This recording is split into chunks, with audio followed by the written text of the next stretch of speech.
Voilà, ce que je voulais partager ce soir avec vous, dans ces circonstances, c'est difficile de trouver, de pouvoir s'attacher au texte, d'essayer de rester concentré, puis en même temps, évidemment, on peut pas faire fi des événements, mais c'est de trouver dans les textes des passages qui donnent à penser et à réfléchir, et puis surtout de trouver quelque peu de sens.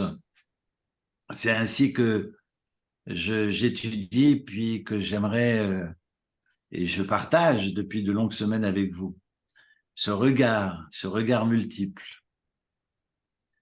Alors, je vois que d'autres personnes arrivent. On va commencer, si vous êtes d'accord. Il est bientôt 8h05. La paracha, évidemment, fait, voilà, encore un auditeur supplémentaire. Alors, je vais les connecter au fur et à mesure, mais je vais pas m'arrêter. Donc, c'est vrai que nos textes, que ce soit la semaine dernière, cette semaine, la semaine prochaine, on est sur des sections de la Torah, des péricopes, des parachiotes, comme on dit en hébreu, qui mettent en avant l'action de nos patriarches et de nos matriarches, auxquels on peut s'identifier parce que ce ne sont pas des dieux, ce sont des êtres humains de chair et de sang qui ont des qualités, des défauts, si on ose dire, en tous les cas, qui parfois faillent, parfois ne voient pas où est le juste, et très souvent d'ailleurs dans tout le Sefer Bereshit, j'ai envie de dire, attention, tenez-vous bien, ce sont pas les hommes qui font l'histoire, ce sont les femmes. Donc bon, c'est pas une nouveauté, mais en tous les cas, on le voit dans la paracha de On aime l'entendre. On aime l'entendre, Eric. Merci. Merci. c'est intéressant de voir comment dans la paracha, Sarah essaye d'ouvrir les yeux à son mari, Abraham. On le verra dans 15 jours de la manière dont Rivka essaye, si j'ose dire, d'ouvrir les yeux, mais sur le plan de la pensée, parce que physiquement, Yitzhak était quasiment aveugle, mais Rivka voit juste. On n'a pas besoin de voir pour comprendre ce qui se passe autour de soi. Et on verra exactement la même démarche auprès de Yaakov de la part de Rachel et de Léa. Et on pense bien que si Abraham avait réussi dans son investissement personnel, je dirais même existentiel, à travers le chesed, qui est la recherche active du bien d'autrui, sans attendre de retour, ce chesed pour lequel il va se sacrifier, si j'ose dire. Eh bien, si le chesed est tellement salutaire, et si c'est réellement l'objectif de la vie, eh bien, nous aurions dû accueillir le Mashiach du temps d'Abraham Avinu. Si le Messie n'est pas venu du temps d'Abraham Avinu, c'est que le derrière, finalement, que la voie spirituelle d'Abraham n'était pas forcément celle à laquelle on doit s'atteler. C'est vrai que le chesed, on dit Eloké Abraham, Eloké Yitzhak, Eloké Yaakov, ils ont la justesse, parce que on sait, je parle de justesse, parce qu'on parle de Sefer et Isharim, nos patriarches sont droits, ne sont pas forcément présentés comme des hommes pieux, même s'ils le sont, mais ce sont avant tout des hommes droits. Mais il est yachar, et il s'investit de manière yachar, de manière juste et directe dans le chesed, pensant que le chesed est le but de l'existence. Si ça avait été le cas, le Mashiach serait venu du temps d'Abraham. Si ça avait été le cas du temps de Yitzhak, qui lui incarne l'opposé du chesed, qui est le din, la gvura, qui n'ont pas le repli sur soi, parce que c'est comme ça qu'on a l'habitude de le traduire, mais qui est plus la rigueur dans une relation plutôt verticale vis-à-vis de Dieu et non pas dans une relation horizontale. Autrement dit, je n'ai pas forcément besoin du monde alentour pour m'élever, pour m'inscrire dans cette asymptote, mais c'est tout l'opposé finalement d'Abraham, Yitzhak sera dans le din, certains le traduisent par la Gevura, donc par cette rigueur absolue, et ce repli sur soi, évidemment, sera montré du doigt, mis à l'index par Yaakov, qui refuse de s'inscrire tant dans la vision d'Abraham, son grand-père, que dans la vision de Yitzhak, et pense qu'il doit se réaliser, qu'il doit, lui, se réaliser dans l'équilibre, finalement, des deux. L'équilibre entre le chesed d'Abraham et le din de Yitzhak. Raison pour laquelle nous clamons dans les psaumes, Titen emet le Yaakov, donnons, clamons le emet pour Yaakov et on attribue finalement le emet à Yaakov parce que Yaakov essaie de trouver ce qui est vérité, ce qui est juste entre le chesed d'Abraham et le din ou la gvura de Yitzhak. Si réellement ce derer avait été juste et abouti, le Machar serait venu, ce qui n'est pas le cas. On va voir Ele Toldot Yaakov Yosef, nous dit le début de la paracha de Vayeshev. On a un Yaakov, un Jacob qui va donner toute son énergie et va investir son fils Yosef. Quelque part, Yosef, à l'instar d'Abraham, évidemment, va se donner corps et âme dans le rapport au monde. Raison pour laquelle il deviendra même prince d'Égypte, c'est dire combien pour lui il est important de conjuguer avec le monde alentour, parce que ce monde alentour est constitutif de sa personne, de son identité, de son salut. Et ça, Yosef, même quand Rachidi s'arrange les cheveux, c'est pas par coquetterie, mais c'est réellement pour être dans cette attirance, dans le sens noble du terme. Finalement, on peut être dans la relation avec ses frères qui sont enfants des servantes. Donc, on est dans un rapport au monde, à l'instar d'Abraham, qui est dans ce chesed. Il se voue corps et âme à cette relation horizontale. Et Yehuda, qui va contrecarrer ce derer de Yosef, qui va essayer, à l'instar de son grand-père, Yitzhak, de pouvoir répondre, qui est vraiment le pendant de Yosef, qui va dire non, c'est pas ça la vie. On est plus dans une verticalité et on doit faire fi finalement. Je dis pas qu'il faut s'enfermer dans les mélas et dans les ghettos, même si beaucoup on prônait finalement cette vision de la communauté, dans le sens se repli sur soi pour éviter d'être absorbé, pour éviter d'être dilué, pour éviter de s'assimiler. C'est une question qui est toujours valable aujourd'hui. Parce que la modernité, parce que ce que tout Napoléon a permis au consistoire, finalement, aux Juifs d'être émancipés et d'être considérés citoyens et pouvoir bénéficier j'allais dire, d'être accueillis, acceptés, reçus, et de se vivre ensemble, qu'on clame haut et fort dans le pays de la laïcité et des Lumières, il y a des avantages et des inconvénients.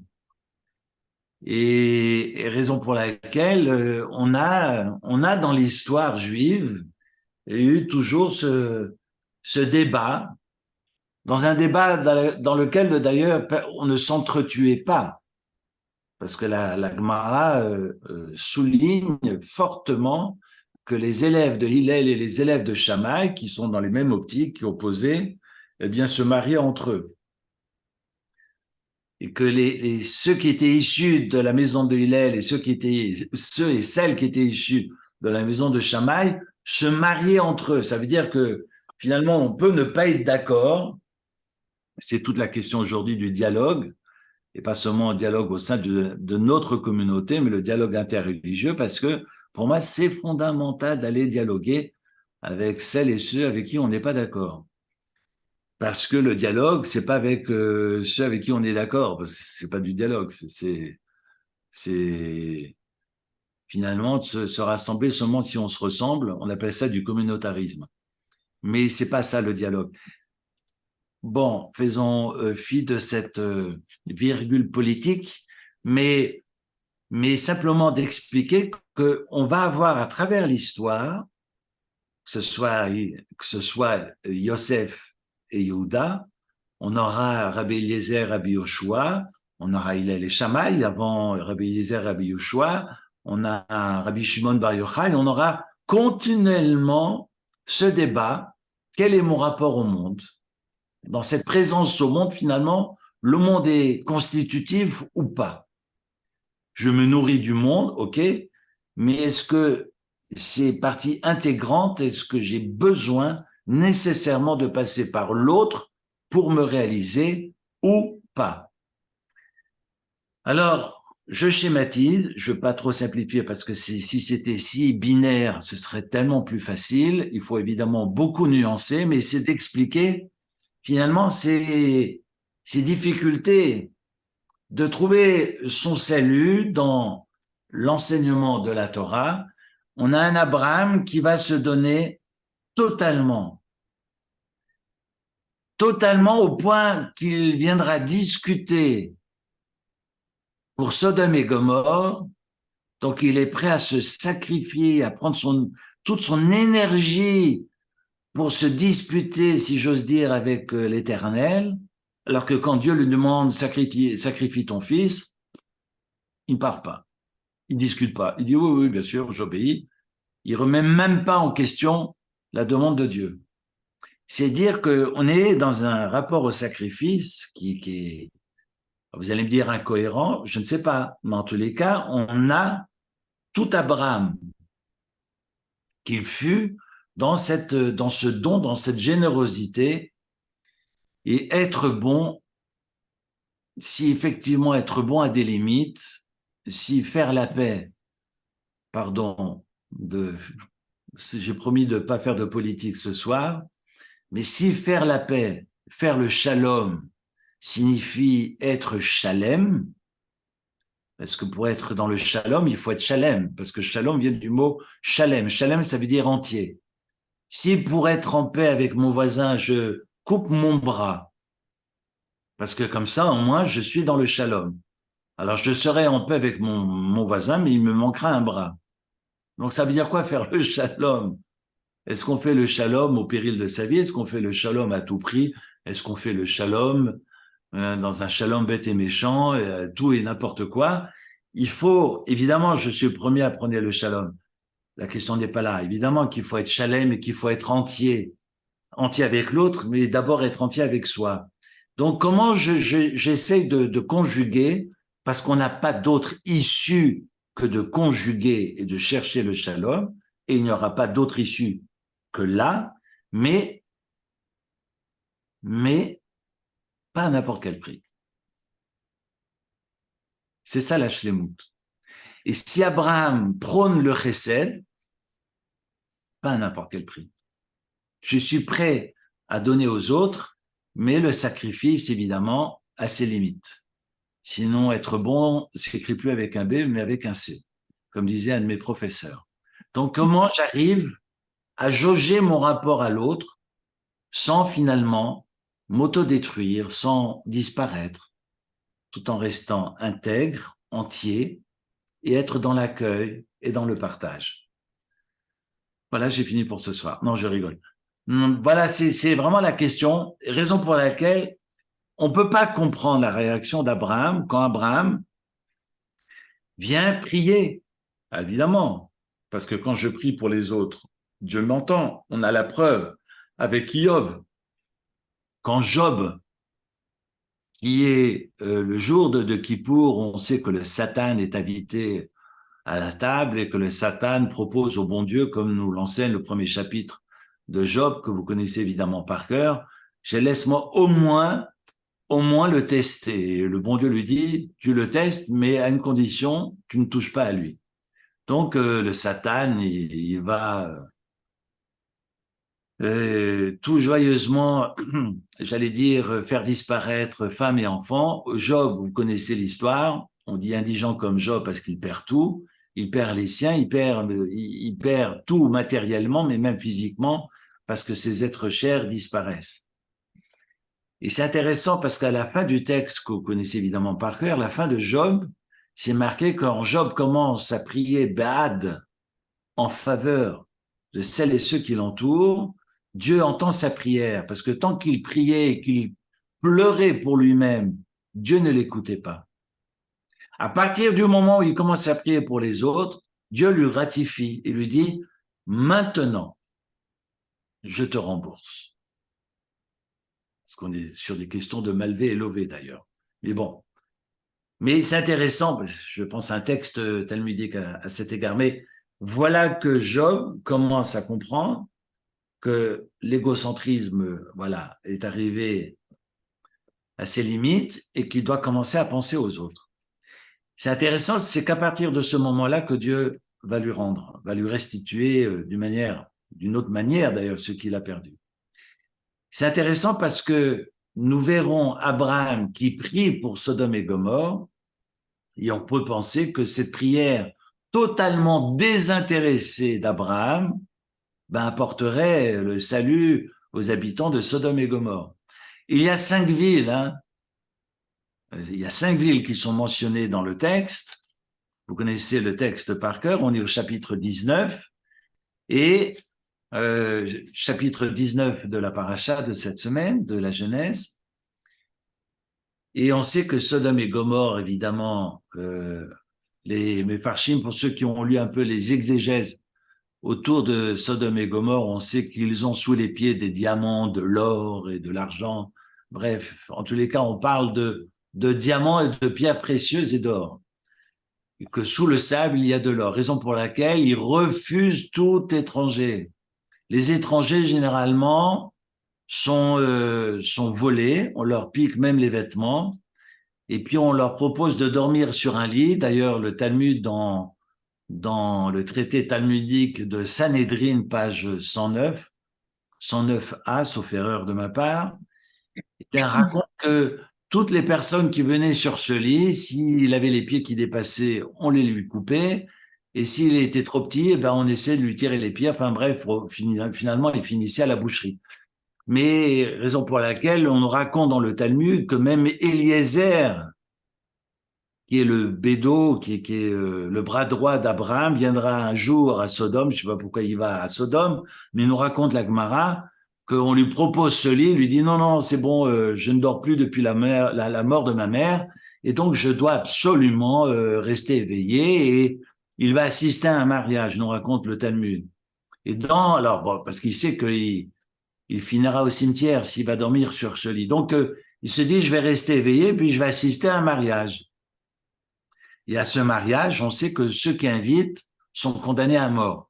Donc le gars qui est assis à côté de lui, il pose la question, vu qu'il a la tête d'un étranger, les étrangers, on les reconnaît tout de suite. Donc il lui demande, mais qui t'a invité? Alors un peu comme dans la Zizanie, je ne sais pas si vous connaissez Obélix, je trouve ce livre magnifique parce que c'est la seule fois où les pirates s'auto-détruisent. Parce que le petit Romain fait, je lui ai donné de l'or à lui, puis il m'a promis de ne pas nous attaquer. Alors du coup, tout le monde s'en est pris aux pirates mais non, mais il m'a rien donné, c'est pas vrai. Bref, donc Eliezer fait la même chose, il dit, c'est lui à côté là qui m'a invité. Alors du coup, le gars à côté, il a filé parce qu'il s'est dit, ils vont s'en prendre à moi. Donc au final, au bout d'une heure, il n'y avait plus personne parce qu'à chaque fois, il disait, non, mais c'est le gars d'à côté qui m'a invité. Et puis il s'est retrouvé seul à cette table de mariage et il a pu manger toute la table. Enfin, il n'a pas mangé la table, il a mangé ce qu'il y avait dessus. Non, mais la Gemara nous raconte ça, c'est extraordinaire. L'état d'esprit des habitants de Sodome. Les indigents qui passent par la ville, parce qu'il y a des indigents, il peut y avoir des pauvres dans une ville. Bon, je parle pas de Genève, mais je parle de Sodome et Gomorrhe. Donc, à Sodome et Gomorrhe, chacun avait une pièce qu'on donnait aux pauvres et on notait son nom sur la pièce. Comme ça, on donnait sa pièce aux pauvres, on a fait la mitzvah, sa bonne action, comme ça, le pauvre avait de l'argent en poche, mais il pouvait rien acheter. Parce que quand on est pauvre, personne ne vient aider le pauvre. Il rentrait dans les boulangeries, personne lui donnait du pain pour son argent. Au final, il mourait et chacun reprenait sa pièce. Quelle horreur. Quelle horreur. Et voilà, ça c'est une histoire. La Gemara en raconte plusieurs. Si vous avez des traductions sur Sanhedrin, ça vaut la peine. C'est le troisième tome, je sais, dans les éditions à Scroll, à la page 109. Et on nous raconte comment Sodome, finalement, tient dans l'horreur absolue, parce qu'on est dans l'immoralité, la débauche sexuelle. Vous ajoutez à cela le vol et l'injustice et l'idolâtrie. On est évidemment sur le monde tel qu'il fonctionnait avant le déluge. Le bon Dieu avait promis évidemment de ne pas détruire le monde, donc Sodome et Gomorrhe, entre autres, elles sont 5 villes, doivent disparaître. Abraham prie pour Sodome et Gomorrhe. Est-ce qu'il y a 50 justes? Est-ce qu'il y a 45? Est-ce qu'il y a 30? Est-ce qu'il y a 20? Est-ce qu'il y a 10? Il sait qu'à 10, on doit s'arrêter parce qu'il pense évidemment à Lot, parce qu'il se dit, si Lot, avec ses 4 filles et leurs maris et les parents, c'est-à-dire Lot et Hérite, d'après le Midrash, elle aurait 3 noms, elle s'appellerait peut-être aussi Mélach, le sel, vu qu'elle a été transformée en sel.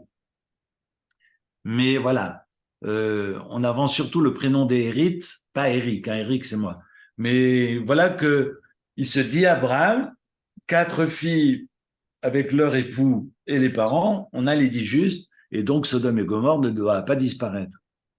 Parce qu'on sait que la Shrina est présente à partir de 10. Ça nous fait penser que nos quorums dans les synagogues, évidemment, ont besoin de ces 10 individus parce que la Shrina, cette proximité avec le divin, est présente à partir de 10 hommes. En dessous de 10, ça ne joue pas. C'est intéressant que Abraham va s'arrêter à 10. Et ensuite, Abraham décide finalement de cesser ce débat avec le bon Dieu et retourne à sa place. D'ailleurs, il retourne à sa place, c'est marqué Shav Limkomo, et regardez bien comment le texte le souligne avant la rencontre des anges avec Lot. Et ce Shav Limkomo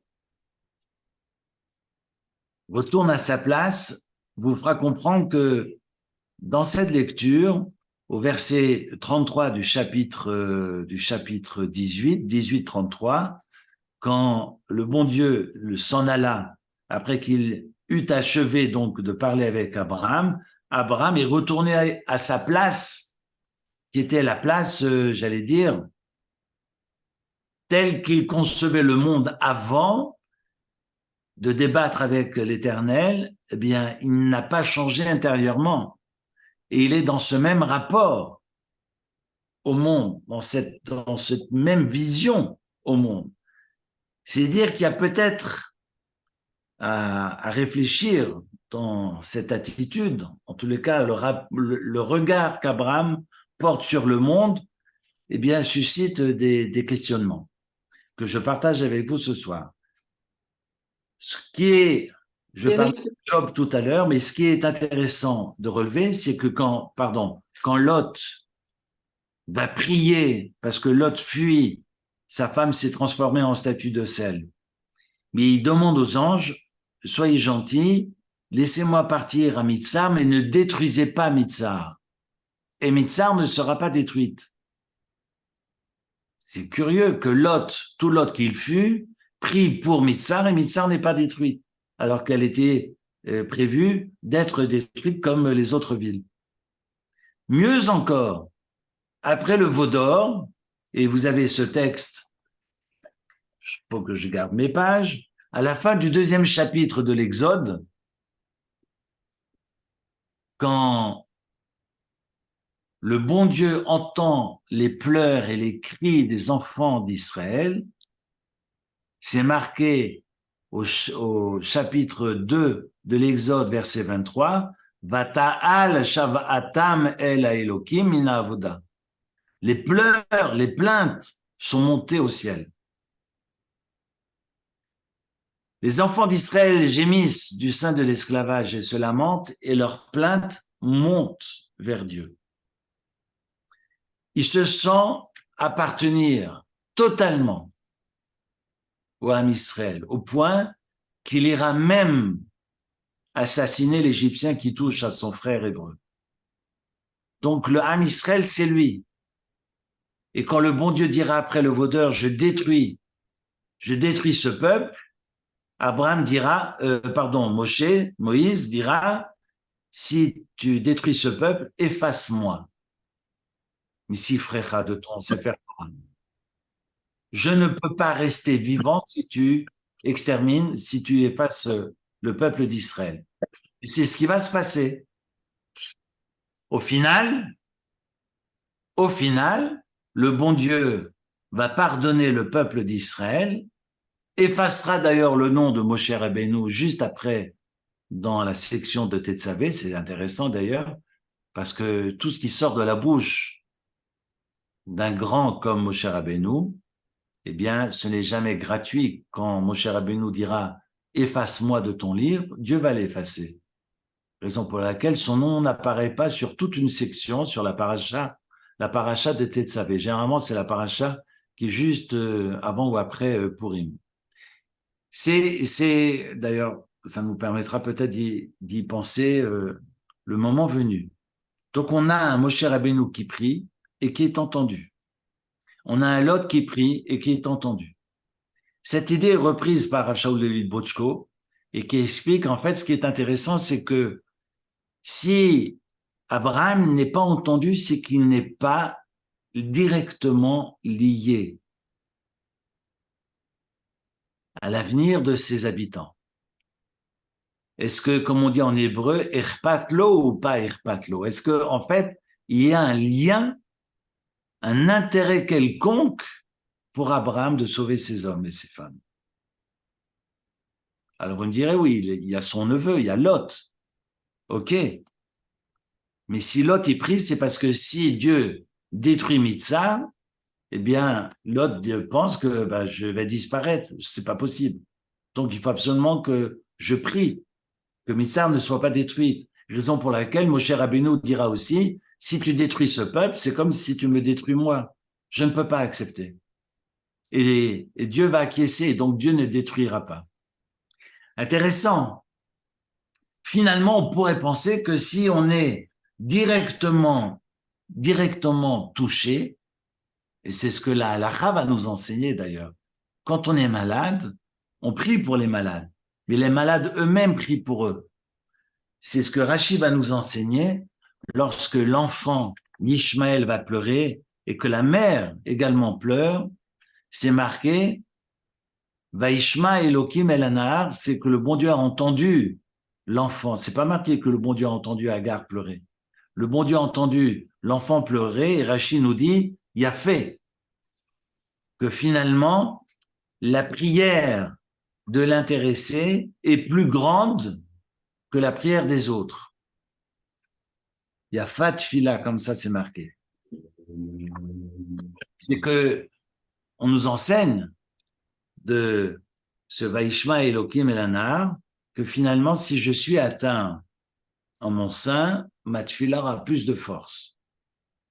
Et c'est évident pour moi que dans cette unité que nous retrouvons aujourd'hui au sein du Ham Israël et dans nos prières, parce que Irpatli, je suis directement touché par ce qui se passe de l'autre côté de la mer et qu'on est tous ensemble, eh bien, nos prières percent le ciel. J'en suis convaincu. Et on doit prier. Et chacun doit pouvoir faire quelque chose à sa mesure. Peut-être que je ne peux pas prier. Alors, je fais comme faisait le Chafetz Chaim. On dit que le Chafetz Chaim, pendant que ses élèves étaient enrôlés dans l'armée russe et étaient sur le champ de bataille, lui, il dormait par terre. À son âge, il pouvait pas partir les soutenir, donc il dormait par terre. Je peux pas rentrer dans mes draps de soie et dormir avec mes 5 coussins. Ah, j'exagère. Mais si mes frères sont sur le champ de bataille, alors je dois prendre sur moi. Je dois être dans une retenue d'une manière ou d'une autre. Si je peux pas aider de cette manière, je vais aider autrement. Si je peux pas aider autrement, alors je soutiens. De toute façon, ce soutien, chacun, j'ai pas de leçon à donner, mais chacun peut trouver une manière de faire un petit effort supplémentaire. Je décide à partir de maintenant de ne pas manger de viande la semaine, ou je décide de faire un peu plus attention à mon Shabbat, etc. Donc, on ne sait pas, et j'ai envie de dire, au regard de la paracha d'aujourd'hui, je vais y revenir dans la paracha d'aujourd'hui, c'est qu'on ne mesure pas ses actes. On ne mesure pas ses mots comme on ne mesure pas ses actes. On ne se rend pas compte de la répercussion de tous nos actes, de tous nos mots, M-O-T-S. La preuve, c'est le texte que j'aimerais partager avec vous. On a Michael, on sait que les trois anges, Gabriel, Raphaël et Michael viennent auprès d'Abraham Avinu. Qu'Abraham Avinu ne supporte pas ne pas accueillir. Donc, dans cet accueil, il reçoit ces trois anges. Michael vient annoncer la naissance de Yitzhak.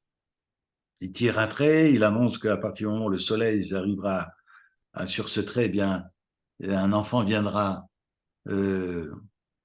s'annoncera dans leur foyer. Et donc, Michael se retire et laisse Gabriel et Raphaël avec Abraham Avinu. Abraham Avinu, donc Abraham va discuter avec le bon Dieu. Abraham ne change pas, on pense qu'il ne change pas, en tous les cas c'est marqué Shablim Komo, il retourne à sa place, et voilà que ces malachim, ces deux malachim, entrent dans Sodome, au chapitre 19. Et Lot, qui nous enseigne d'ailleurs le Midrash, Lot est le responsable du tribunal. C'est un des chefs. D'ailleurs, on remarque dans les versets parce que les habitants de Sodome lui disent « Mais attends, pour qui tu te prends? Si tu es chef du tribunal, tu es censé évidemment suivre, en tout cas soutenir nos demandes et nos sollicitations. » On va le voir dans les versets. Voilà que les deux anges arrivent et Vayomer ineba Adonai suruna el bet avdechem bilinu chatzur raklechem. Voilà que Lot vient à leur rencontre au verset 2, il leur dit « Mes seigneurs, détournez-vous de votre chemin et venez vers la maison de votre serviteur, passez la nuit, lavez vos pieds et ensuite vous vous lèverez le matin. D'ailleurs, vous vous lavez les pieds après avoir dormi parce que si vous avez les pieds propres demain matin et qu'on a des habitants de Sodome qui passent par là, ils vont comprendre que vous avez dormi chez moi et vous passent au fil de l'épée, donc et moi avec. Donc il ne faut pas que l'on sache que vous avez dormi chez moi, donc il est préférable que vous laviez les pieds demain matin. C'est fou, hein, parce que c'est marqué « dormez et après lavez-vous les pieds ». Enfin bon, c'est un détail, mais ça caractérise, en tous les cas, ça dessine bien l'ambiance de Sodome. Vayomru lo, non, non, non, non, nous on veut passer la nuit sur la voie publique, on veut rester dehors. Qu'est-ce qui s'est passé après? Après, voilà, qu'il va les presser, donc il va les emmener. Lui-même, Lot, il prend les deux anges et il les force et il les conduit vers la maison. C'est pas marqué. Il n'y a aucun dialogue au verset 3 et verset 4. Donc, on a bien compris, nous, l'affirme le Midrash, que Lot va les forcer, va les pousser vers la maison. Et en fait, les malachim ont exprès dit non pour que Lot bénéficie d'une mitzvah. La mitzvah de l'hospitalité, normalement, il a ça dans l'ADN, vu qu'il a grandi dans la maison de son oncle, chez Abraham. Et pour qu'il puisse bénéficier d'avoir au moins un srout, un mérite, qui lui permette d'échapper finalement à la mort, c'est ça. On se rend compte que rien n'est gratuit. Pourquoi ils disent non? Pour permettre à Lot de remplir sa mission, en tous les cas de remplir sa béa. Cette béa conduit ces anges au sein de la maison de Lot, Terem Ishkevu Vanche Haïr, et tout de suite au verset 4, ils n'étaient pas encore couchés, donc ils avaient mangé, ils ont mangé des matzot, parce que comme on le chante tous les soirs de Pessah, il s'est passé beaucoup de choses. Je ne sais pas si vous, après le Birkat Amazon, après les actions de grâce, le soir de Pâques, au Seder de Pessah, on chante tout ce qui s'est passé cette nuit-là de Pessah. On nous parle aussi de Esther et de Haman, on nous parle de beaucoup de choses et on nous parle de ce différend avec entre Lot et les habitants de Sodome. Et comment se fait-il que les habitants de Sodome sont au courant, parce que nous enseigne le Sefer Hayashar, nous enseigne le Midrash, que Erit, qui est donc la femme de Lot, qui ne salait pas les plats, parce que le sel, on n'assaisonne pas parce qu'on fait l'économie de tout. Lot a demandé à sa femme d'avoir la gentillesse d'aller chercher du sel chez le voisin. Vu qu'elle est sodomite, qu'elle est elle-même habitante et née à Sodome, ne comprend pas son mari de Lot et lui dit non, non, mais je vais pas, non, non, mais on va pas servir des matzot, on va pas servir une viande, on va pas servir un potage avec, je sais pas quelles sont les spécialités de Pessah chez vous, une soupe aux boulettes de matzot, sans sel, c'est pas possible, va chercher du sel. Et cette femme de Lot ira chez chacun des voisins, finalement elle fera le tour de Sodome en disant, mon mari a invité des étrangers et j'aimerais savoir si vous avez du sel. Et elle va répéter à tout le monde. Au final, au bout d'une heure, vous avez toute la ville, mais pas seulement la ville, les adultes. La ville, c'est-à-dire les adultes et les enfants, devant la porte de Lot et consorts. Raison pour laquelle, on est au verset 4, les gens de Sodome entourèrent la maison, du jeune homme jusqu'au vieillard. Et ils vont appeler Lot et lui dire où sont les hommes, qu'on puisse les connaître bibliquement, si j'ose dire. Évidemment, ça fait froid dans le dos, mais on est dans l'immoralité totale. Et curieusement, Lot sort et dit « Non, non, non, je ne veux pas que vous touchiez à ces étrangers, je suis prêt à vous donner, parmi mes filles, il y en a 2 qui ne sont pas encore mariées. » Il y a discuté, d'ailleurs, le Midrash, je ne veux pas épiloguer là-dessus, mais 2 qui n'ont pas encore connu d'homme, et donc je vous les donne et faites-en ce que vous voulez. On est dans l'incohérence, mais on est dans l'horreur absolue, parce qu'il veut préserver ses étrangers, mais il est prêt à jeter, à sacrifier ses propres filles. Rien n'est gratuit. Et quand on dit que la roue, elle tourne, ça me rappelle d'ailleurs, c'était pendant la guerre de Yougoslavie, il n'y a pas très longtemps, une trentaine d'années, la guerre de Yougoslavie, et je demandais à mon père, de son vivant, j'ai demandé à mon père pourquoi les Croates souffraient autant, et pourquoi il y avait... Enfin, j'ai tellement d'incohérences, et pour moi qui me retournait le ventre, et j'ai essayé de comprendre. Je vois encore mon père dans son fauteuil avec sa tonne de livres sur les genoux, enfin, sur sa petite table, qui lève les yeux, qui me regarde et qui me fait « la roue, elle tourne ». Et depuis ce jour-là, je pense à cette roue qui tourne. Finalement, il n'y a pas de micré, il n'y a pas de hasard, parce qu'on sait d'ailleurs que micré, même kouf, resh, he, c'est l'anagramme de rak, me Hachem. Juste de Dieu. Ça vient juste de Dieu. Ça veut dire que quoi qu'on fasse, ça a des répercussions. Je pense à cet effet des ailes de papillon. On n'est pas obligé de passer par là pour comprendre, et la Torah nous le prouve ici, dans notre paracha, que les filles de Lot vont bénéficier d'être les ancêtres du Mashiach à cause de ça. On sait que la première des filles, dans l'inceste, dans le chapitre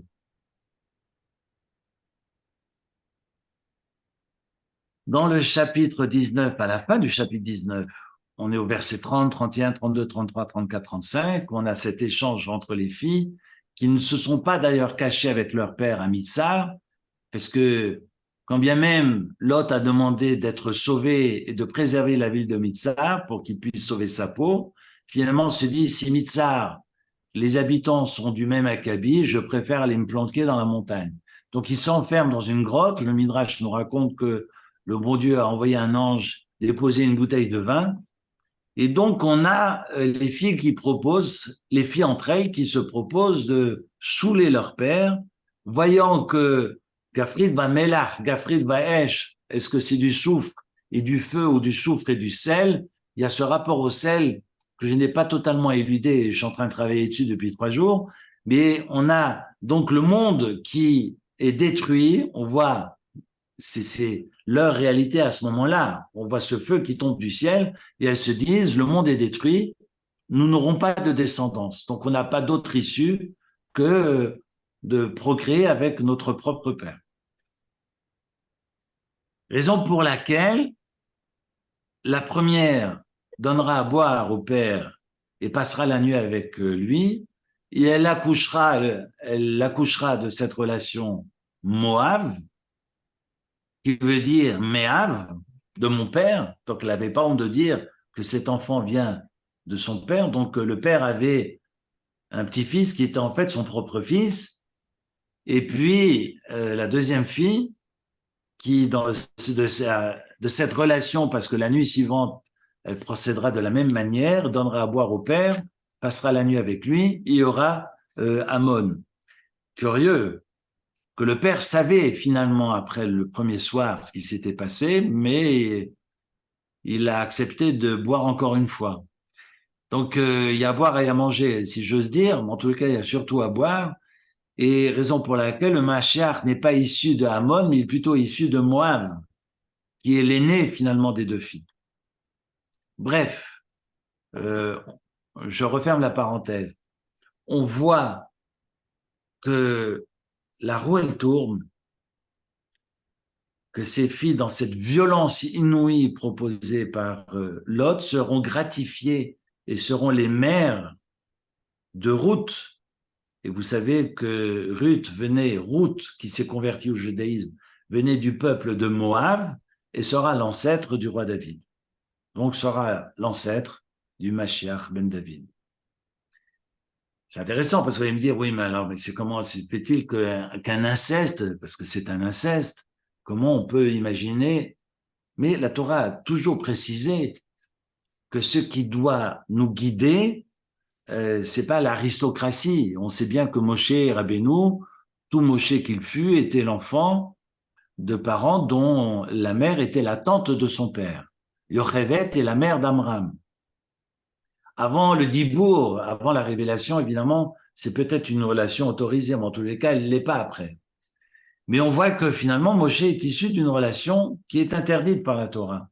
Et pourtant, il fut Moshe Rabbeinu, notre maître Moshe. Ça veut dire que ce qui est important, c'est pas de savoir si mon père avait une grande barbe ou pas. Mais ce qui est important, c'est de savoir ce que je fais de ma vie. Est-ce que mon père avait des poils au menton? C'est son problème. Mais je ne suis pas qui je suis parce que je suis le fils de mon père, mais je suis qui je suis parce que je décide de faire quelque chose de mon existence. Point barre. C'est ce qu'on appelle la méritocratie et pas l'aristocratie.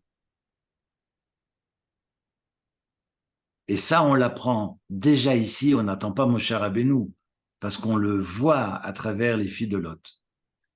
Le texte continue et nous raconte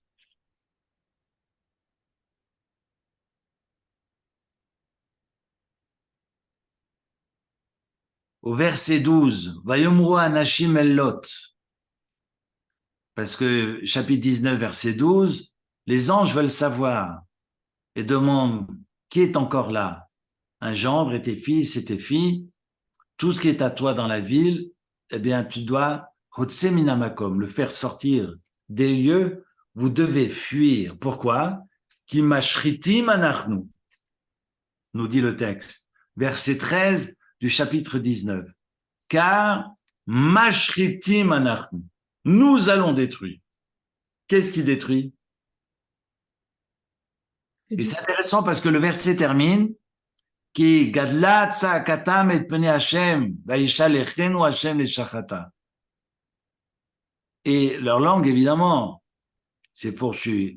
Il termine la phrase en disant le cri a grandi devant Dieu si bien que Dieu nous envoie pour la détruire. Et là, il parle non plus de leur propre destruction, mais que la destruction viendra du ciel. Le fait qu'ils aient dit, nous enseigne le Midrash, Mashritim, Anachnu, c'est nous qui détruisons, ils vont être obligés de rester sur terre. Ils ne pourront remonter que dans la section de Vayetse, dans le fameux Chalom, le songe de Jacob avec ces anges qui montent et qui descendent. Pourquoi ils montent avant de descendre? Parce que ce sont ces deux anges qui ont osé faire un excès finalement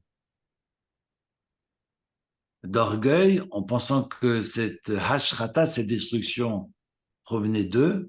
Ils ont été obligés de rester ici-bas et ne remonter que plus tard. Rien n'est gratuit, même au niveau des malachim. C'est extraordinaire. Et toute la paracha est dans, finalement, dans ce rapport aux actes des uns et des autres. Il y a un combat que va essayer ce combat de Moshe Rabbeinu, qui a évidemment un mal fou à comprendre ce Hémet et c'est Sarah.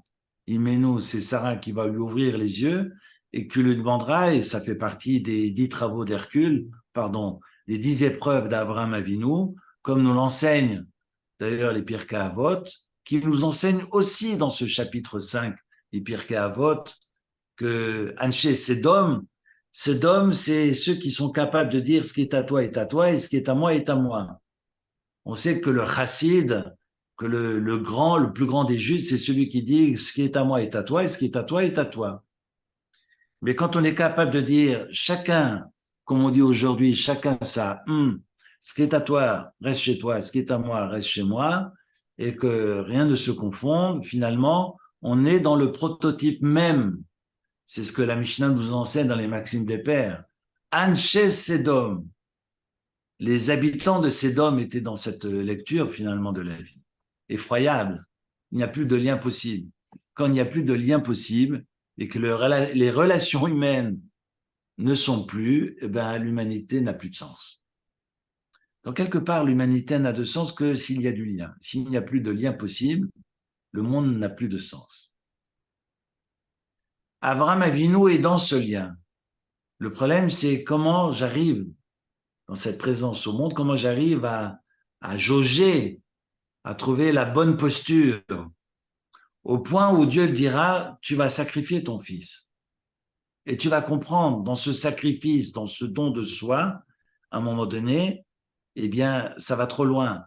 C'est tellement exacerbé que ce n'est pas bénéfique et au final, ça vient te desservir plus qu'autre chose. Et il va le comprendre. Il va le comprendre à travers le sacrifice qu'on appelle la Hakeda, qui est cette Hakeda d'ailleurs que nous connaissons parce que tous ces parents qui envoient leurs enfants actuellement sont dans cette réalité-là. Et dans cette Hakeda, évidemment, c'est comme pour Abraham Avinu, de retrouver son fils et de pouvoir marcher main dans la main avec lui. Et la question d'ailleurs que posent tous nos maîtres, sachant que de toute façon l'épreuve, elle n'est pas pour le fils Yitzhak, qui est quand même pas un gamin, il a 37 ans, mais que l'épreuve est pour le père et non pas pour le fils, parce que le fils est pour le père et pas pour le fils qui lui est totalement voué, totalement, j'allais dire ailleurs, c'est faux, parce qu'il est totalement, il est incarné, mais il a une lecture de la vie qui est diamétralement opposée à son père. Et quand le fils demande à son père, mais finalement, où est l'agneau, papa? Et je vous invite juste à ouvrir la page. On est à la fin de Vayera.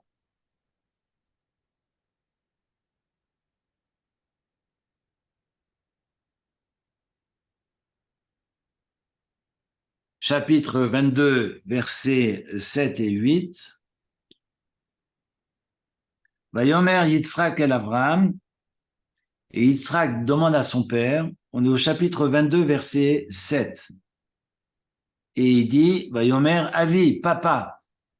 C'est fou quand même que ce papa a attendu 137 ans pour parler à son fils. J'espère que nous n'attendrons pas 137 ans pour parler à nos enfants. Bref, Vayomer Avi, Vayomer Ineni, me voici béni mon fils. Vayomer, et Yitzhak demande, Hine ha'esh va'etzim, voici le feu et le bois, va'yase le hola, où est l'agneau pour l'Holocauste?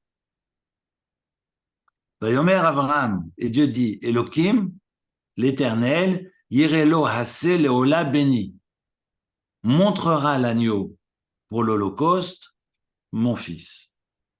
Et il a compris. C'est qu'au début, ils ont marché ensemble, c'est marqué au verset 6, qu'ils ont pris le feu et le couteau et qu'ils ont marché ensemble. Pour la plupart des commentateurs, Yitzhak sait qu'il est lui le sacrifice. Mais ils ont marché ensemble. Mais là, le père le confirme. Et c'est intéressant parce que si vous voyez les signes de cantillation, Yirelo hase leola béni, Yirelo, c'est un mecha, hase, c'est un tevir, leola, c'est un tipra, et un béni, c'est etnarta. Je traduis, vous avez 4 signes de chant, ce qu'on appelle les signes de cantillation. Dans ces signes de cantillation, eh bien, après les hola, vous avez comme une virgule, comme s'il y avait un silence, et que c'est pas les hola béni, l'Holocauste c'est mon fils, mais les hola, virgule, béni. D'ailleurs, ça se chante comme ça, les hola, béni. Et donc, comme si, finalement, il joue avec les mots, mais il ne veut pas le lui dire franchement, mais il ne veut pas lui mentir. Et son fils a compris. Et le verset termine, et ils marchent ensemble. Et tout le monde dira, l'épreuve qui est la 10e et la dernière épreuve d'Abraham, est le fait qu'ils marchent ensemble à ce moment-là. Et le Pri Tzadik nous dit non.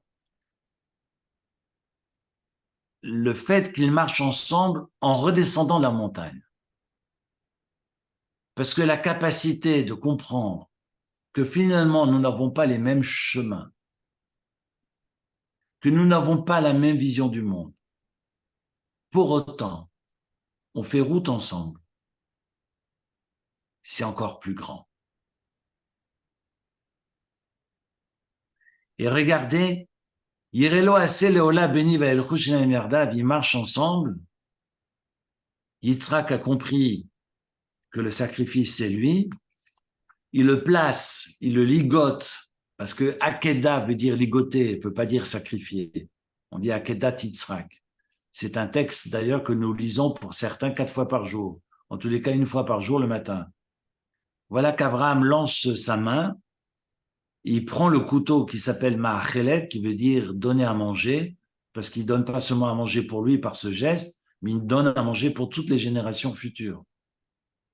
Il nourrit finalement l'état d'esprit du peuple d'Israël jusqu'à la fin des jours, pour égorger son fils. Et Dieu lui dit, stop, Abraham, Abraham. Pourquoi il répète 2 fois? Parce qu'il voulait quand même lui faire une trace. Tu m'as demandé, j'obéis, tu veux pas que je le tue, mais alors laisse-moi au moins lui faire couler le sang. Et Dieu lui dit, Al teshlach yadecha el anar, ne le touche pas. Vatas lo meuma, ne lui fais rien. C'est-à-dire que tu ne l'égorges pas et tu même pas une taillade, rien. Ne le touche pas. Ki ata yadati, car maintenant je sais. Kere lokimata, que tu es craignant Dieu. Maintenant, je suis craignant Dieu. Et avant, je l'ai fait pourquoi?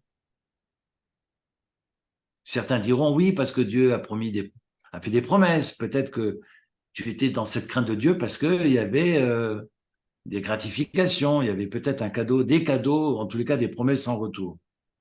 Non. Atayadati, maintenant je sais que depuis le début, tu es craignant Dieu. C'est pas maintenant que je sais. Mais maintenant, je sais rétroactivement que tu es un craignant Dieu et que tu es craignant Dieu depuis le début.